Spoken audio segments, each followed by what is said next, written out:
What's up, y'all? Back with another video on my Taurus G2C. Just going over some of the pros and cons for y'all. And as y'all can see, I do have the new guide rod. It does make a difference, so I would suggest that upgrade. It takes away all the snappiness that the stock one gives you. Like, it's not just foul, foul, foul. Like, it took away all of that because it's a lot heavier. The guide rod's a lot heavier. So I'm gonna go over all the pros first and then the cons. So first pro being the cost. It doesn't cost as much. It's like $220 if you go to Sports Academy, all the way up to like $300, depending on where you go.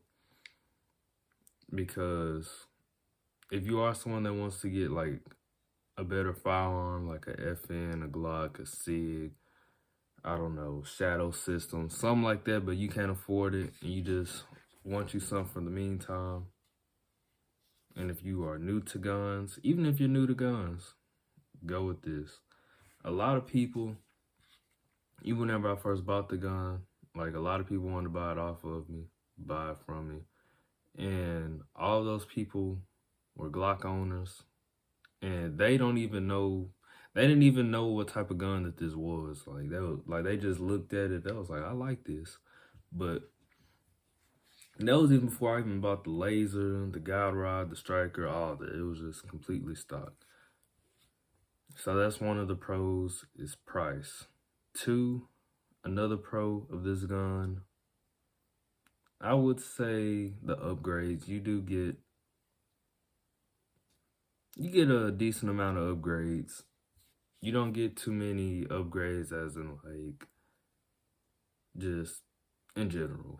Like if you want a new trigger, you gotta go through Keep Tinkering. Like it's another one called like Edmonds or something like that. But I wouldn't get that one because that one got 4 stars. But if you get Keep Tinkering, they're gonna have 5 stars. And Keep Tinkering, they have several triggers for the Taurus, like the G2C, the G3C, the G3. I think all of them except the GX4.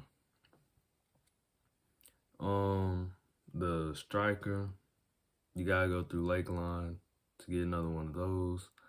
The guide rod, you gotta go through Lakeline to get another one of those. It's not a bunch of companies out there that you can just go through to get these upgrades. So I'd say another pro.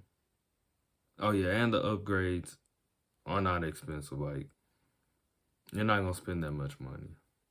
Like, if you get this, like my laser, this is the most out of everything. This is the most expensive upgrade because this laser is $130. Guide rod $50, striker like $70, trigger like $20. So everything for this gun is pretty cheap, but you get quality. It's not as cheap as what Taurus put on here. Another pro is the ergonomics. It feels good in the hand. Like, you can get a whole grip for it. You can get a whole grip for it to make it like a little bit more thicker. But the ergonomics and oh man, my light done died. Okay, everybody, I'm back. My light had died. But back to what I was saying. You can get a whole grip for it. You don't necessarily have to get one. It is a pretty thin gun, as you can see. It's really thin. It's nothing like a Glock. It's nowhere as thin. I mean, nowhere as thick as a Glock.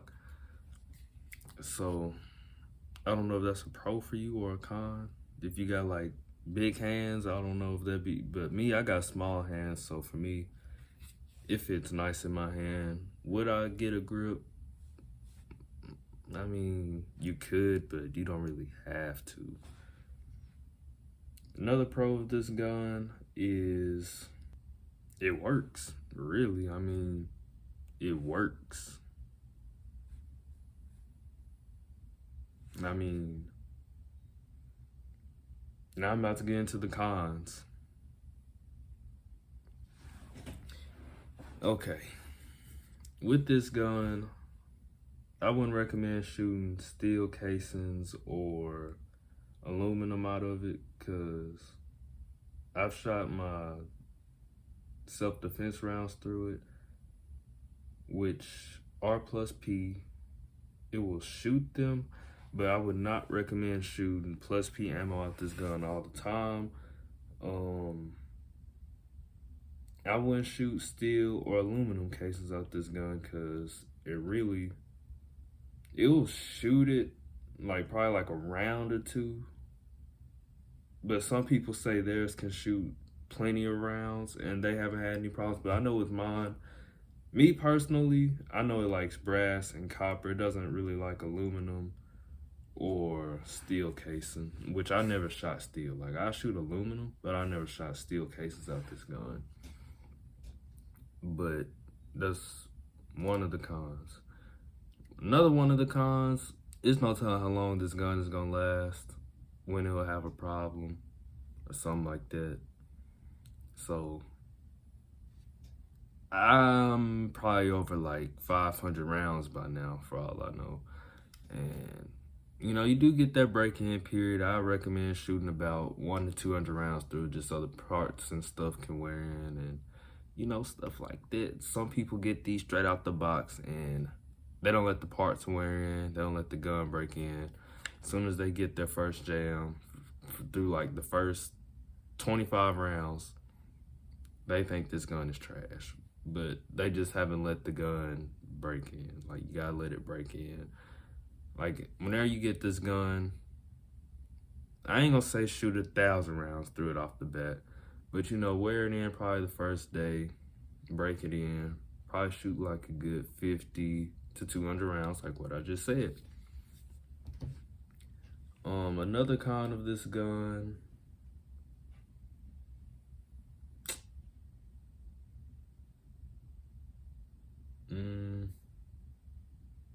that's really the worst one, is like the ammo. Like, you can't shoot a bunch of ammo through this gun.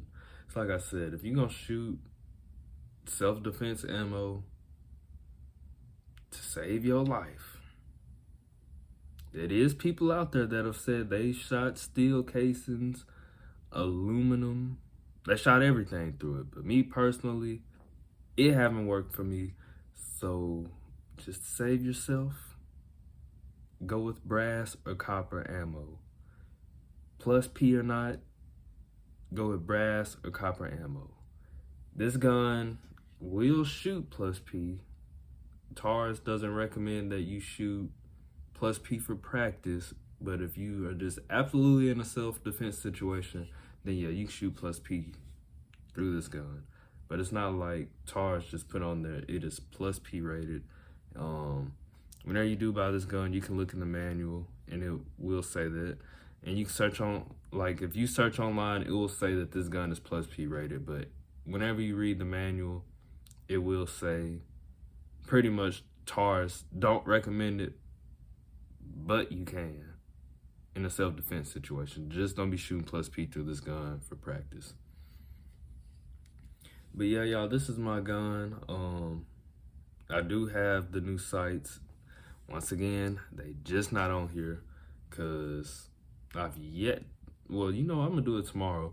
I'm gonna get an Allen key because I need a small enough Allen key to take off this front sight. Taking off the rear one's pretty easy because it's just a screw.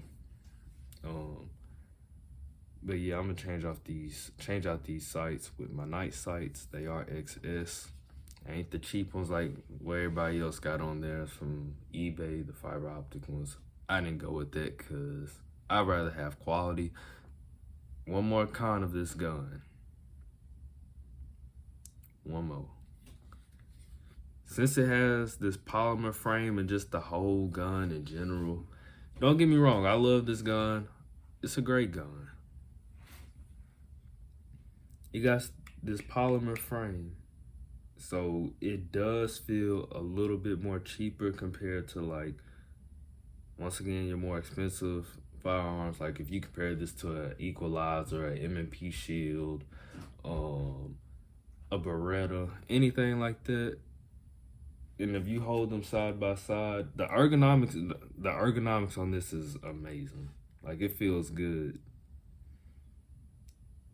But it doesn't have like just as much quality, if that makes sense. The ergonomics is amazing, But the quality, I mean, it fits good in the hand and everything, but just the overall quality, it's like, just as far as the frame and the slide, because the slide, I mean, you can go on YouTube.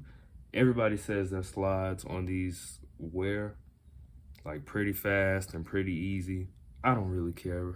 I mean, I get the slide polished whenever it needs polished, but just off the frame alone, it does feel pretty cheap. Even this trigger, even though it is like an aftermarket trigger and it does perform a lot better, it feels cheap, but it does perform a lot better. So once again, y'all, I would recommend this gun. It's an amazing gun. You throw in like an extra $150 later on down the line, you got yourself what I say, a Glock competitor. Me, I feel like mine could compete with the Glock. I have got an offer from this gun from one of my coworkers for $800. I have been getting offers for this. I'm not gonna sell it. Should I took that offer on that $800? Maybe so, but I'm just be going right back to the gun store again. Probably pick me up a Glock or something, throw more money into it. And I'll probably give me another one of these just cause the upgrade's cheap, the gun's cheap. Yeah. But I'm really considering giving me another Taurus though, the G2C. Hey, even if I don't get the G2C, I'll probably give me another one of these and just to have another gun laying around the house, do the exact same upgrades to it. The exact same upgrades. Because it's not a bad gun. It got a bad rep just from the gun enthusiasts on YouTube, the people that'll have them for like a day or two, and they'll just deliberately say that these guns are trash whenever they're not. Since they are cheaper, I mean, I feel like there is a chance of you getting a lemon, like one that's not really that good. But there are people on YouTube that put these side by side with a Glock, and they would prefer these just because the price, you do get a fair amount of upgrades, and just because it's a great range gun, and they feel like it's a good home defense gun. Now, if you go against someone that has a Glock with the switch and you got this, you better just pray, bro, because even I hope it don't come to that with me. But with all the upgrades did to this gun, I can now say I trust my life with this gun because I've shot it a fair amount of times now. And it's like I said, with all the upgrades on it, it's a great defense gun, home defense, whatever you're gonna be using it for, it's a great gun. But yeah, y'all, I'm out. Peace.